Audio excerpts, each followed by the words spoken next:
This is the High School Crossfire. Welcome back. I'm again with Michelle Precious from Secretariat Secondary School. Now, Pano, if you're to see what our team, their team negative, comes to front in tonight's debate, they're telling us that why are we blaming the government for everything, like, for example, corruption.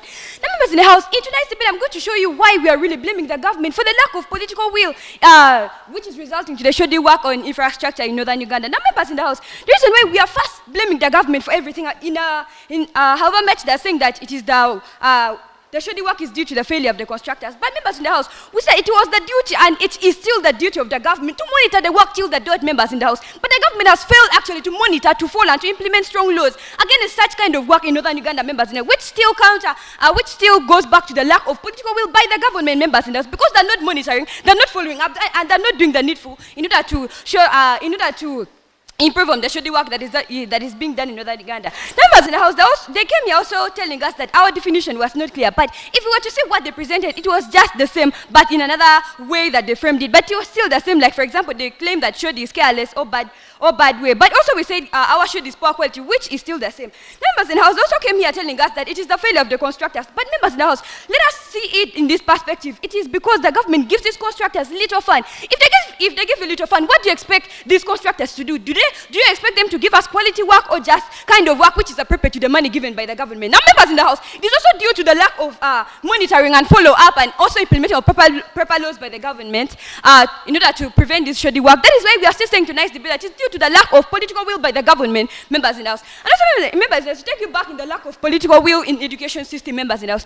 According to the report provided by the Ministry of Education and Sports, it shows that a significant figure of 58% of schools in northern Uganda failed the UCE and POE accounting due to the lack of textbooks, lack of buildings, and lack of quality teachers. Members in the House, there's no one else that we can blame in this case, members, but rather than the government, because they're all doing this shoddy work, because it is due to the lack of political will by the government. They would have followed up the teachers, they would have constructed proper buildings in the school, but it is due to their political works. That is why we are seeing shoddy work of infrastructure in northern Uganda. Members in the House, in tonight's debate, I'm going to show you why and how this why we are saying that is due to the result of the lack of political will by the government. Members, let us see as a result of corruption. They made mention that some examples that the people were followed up by. Members, these are just the preamble, but is the government following up to the dot what is currently happening about corruption? No, members, no, this is just the preamble that they've given us. But if you're to see, in 2022, the Inspectorate of Government investigated allegations of corruption and management of funds. It shows that 24 billion was misused.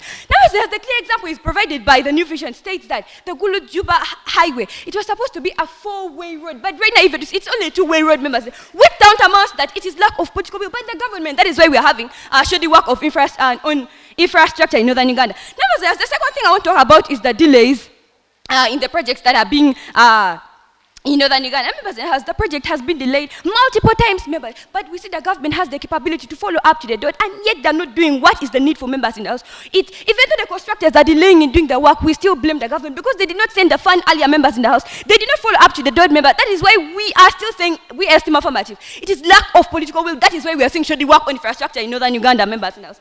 Now, the third one that I want to talk about is incomplete works. Members in the House, we see that these constructors that they're claiming this case, that we accept that yes, it's due to that failure, but what is the bigger mind behind this failure of infrastructures? It is still the government, members, because they have failed in their duty of ensuring this proper services that were supposed to be done in northern Uganda. Members, as the incomplete works, what we're talking about is, despite the receiving of a lot of funds provided, but we still see that if the roads are in the process of construction, we still see they are left halfway, but the government does nothing totally, members in the House, which is leading to accidents. According to the Ugandan police force, about 34% of people die due to road accidents because the roads are not being worked on upon well. It is a very bad habit to bite the hands that feed you. I am so disappointed because the team of farmers have come here to blame the government. Dear judges, ladies and gentlemen, it is resolved. This House attributes the shoddy work on infrastructure in northern Uganda is due to the lack of political will by the government. Dear judges, ladies and gentlemen, we the team negatives are here to say that the shoddy work on the infrastructures in northern Uganda is not due to the lack of political will by the government, but due to the lack of political will by the constructors and the leaders who embezzle those funds. Yes, the team affirmatives came here and they talked about the corruption. We do not say there is no corruption in Uganda, yes, but we know that we all know that the government is always releasing money each and every time. Different regions, for instance, northern region, which is our parameter, keep requesting that they need their roads to be that they need their roads to be worked on, that they need more infrastructures. And this is what the government is aiming at doing. But the contractors that have been given these contracts are not doing what they are supposed to do. That is why we, the team of farmers, are here that is why we, the team negators, are here not to blame the government, but to blame the Okay, allowed. Yes. So once you actually give somebody work to do and you don't follow up, what do you do? Once you give somebody work and you don't follow up, do you expect results? Okay, the government does not have to come from the state house there to come and monitor the work that is happening in northern Uganda, judges, ladies and gentlemen. We have MPs here, we have LC1s, we have people who are here to monitor the work that is supposed to be done in their regions. For instance, when the school gives you food, like when the school provides food in the kitchen, is it again? Okay, tonight, dear judges, ladies and gentlemen, they said that, they came here and they talked, oh my God, they came here and they said that the government is providing little funds to the people, to the contractors who are supposed to manage these infrastructures. But dear judges, ladies and gentlemen, we know that there is always a national budget. There is always a national budget that is supposed to manage all these funds, and they are supposed to draw and make sure that there is enough funds that will monitor, that will enhance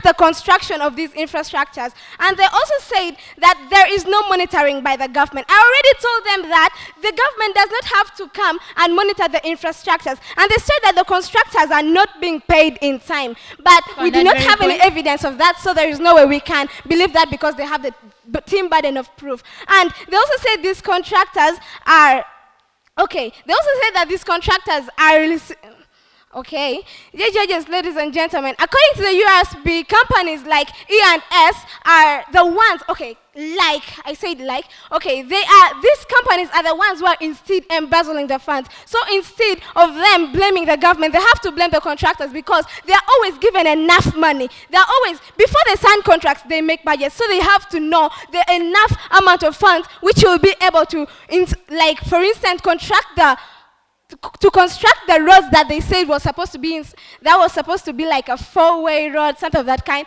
They have to know the amount of money that is supposed to be needed to construct those roads. But they come here and they say they are given little money. So why do you start constructing something before knowing what you have in your pocket? You cannot say you want to construct a storied building when you have only 10,000 shillings. Dear judges, ladies and gentlemen, the team government is coming here to mislead the house. They are saying there is little money. They are only... I rest my case. Thank you. This is the High School Crossfire. We'll be back in a minute.